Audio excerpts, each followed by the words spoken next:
Welcome back, Brian. So it's a fun age to be in, even for old guys like me, because, you can totally revolutionize your business. For example, I, as the home inspector, if I do a good job, I know that my client, the buyer, is going to go back to the realtor and say, hey, that guy was awesome. Yep. And I've just made one convert of a realtor. Mm-hmm.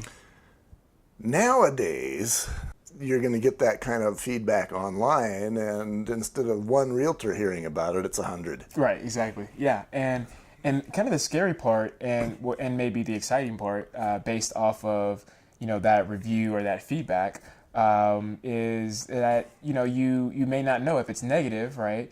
You don't necessarily know how many people are looking at that. There's obviously certain tools and analytics that's based on your site, but when you think about these third-party websites like Google or Yelp or anything along those lines, hey, how much control do you have? None. So you don't know how many people are necessarily looking at your specific, review. You may get a good understanding of how much traffic a site like a Yelp or whatever may get, per day, but you don't know the specifics, right? Like your website, and so that should probably scare anybody right then and there, that you want to make sure that you have the best service that you possibly can. And so when you start down this road and this path, as if just with any stage, there's certain steps and just methodologies. And the first step in this process is seeing how you are doing, right? And the best way to do that is through surveys.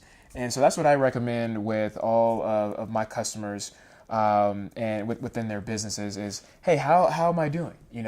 And you can start. It's never too early to start the process at all. And that's me. Some people and other marketers may say, maybe we should wait until they get to the consideration stage or whatever the case is. Some say let's actually wait until they become a customer. I think for realtors, in my opinion, can start really early. After maybe one or two initial calls or meetings with analyzing what your customer wants, type of house, etc. There can be a little survey, link, that you send out through email that says, hey, just wanted to see how I'm doing so far in the process. I know that and we all know that sales cycles for this industry could take 6 months, even longer. And so, yeah, why not start it a little bit earlier, and not wait until they close on the house and become an actual customer. And so, yeah, how am I doing? What are the ways that I can improve? Do you think that I am fulfilling all of your needs? Do you think I got all of your needs down and all of your goals that you're trying to accomplish? Yeah. And you can kind of start it that way. That goes me back to when I started as the home inspector. I would actually call up some realtors, and I basically said, hey, what are you looking for? Yep. And at the time, back in the early 90s, it was don't kill the deal. And no realtor right now would admit, nobody would admit that that's their number one goal. Yeah, right. But just the fact that I asked their opinion, I got some customers out of that. Yep. When I most needed them right up front. Just having asked their opinion, they thought that was pretty impressive. Yeah. Yep. And that's so true. you, the realtor, could do the same thing, through in people. And you mentioned that they don't have to actually become sold clients yet. Right. You can just say, hey, what's your thoughts on, whatever part of the process you've been through. Yeah, and that is so key, because what could essentially happen is, and it could be good or it could be bad based off of where you're at in your business and the maturity. What I mean by that is, if you are an established business and you have a model and all that good stuff, getting some of that feedback early on may entice you to change how the beginning stages, which could affect, have a domino effect. I think with agents, it's a little bit easier because there's not as much of that, right? You're kind of working for your own business, and essentially you can kind of change, and you have that flexibility. And so I remember doing this a couple years back with a marketing agency, and once I started to do that, I got the feedback, and I immediately identified where I went wrong in the earlier stages, with other customers or potential customers. and they would be very specific and say, well, you know what, you didn't ask X, you didn't ask Z, you didn't do this or you didn't do that, and then I obviously starting this process, I would say, oh, I'm sorry, my apologies, and then obviously I'd go to ask.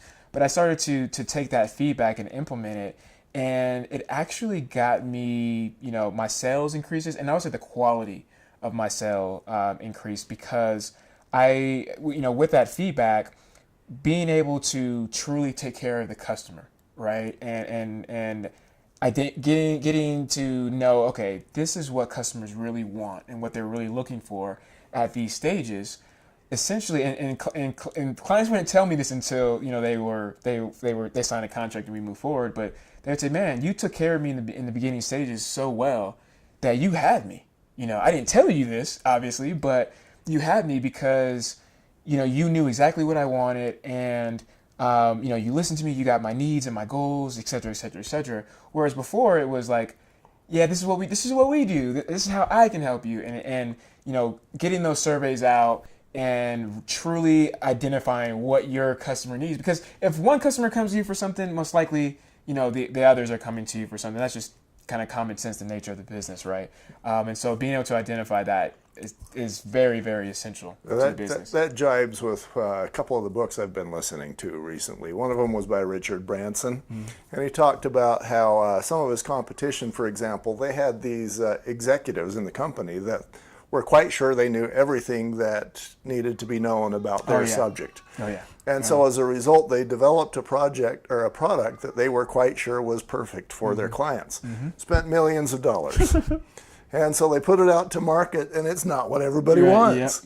And so then they've got to go back and blow off, some of those millions, and after they find out what people really did want. Yeah, exactly. And you as the realtor can avoid that. And, just the fact that you're asking somebody questions like you mentioned, that, if I'm asking you questions about how to do my business and you're giving me that feedback and I implement that, you're my client. Oh, yeah, exactly. It's kind of a no-brainer. And especially if you get your targeting down as your inbound marketing funnel and campaigns start to increase, you'll realize that I'm going to get the same feedback all the way across the board if you're doing your targeting, you're setting up correctly, and so you don't have to worry about. I know that could be a concern initially. Well, this person may want something different than this person, but if they're all between the ages of 20 and 25, if they're all they all married, if they're all this, essentially they should line up. The meat and potatoes of the survey and the results that you get will do that, and a simple Survey Monkey will work just fine. There's no need to get any robust or crazy tool and spend a lot of money on that.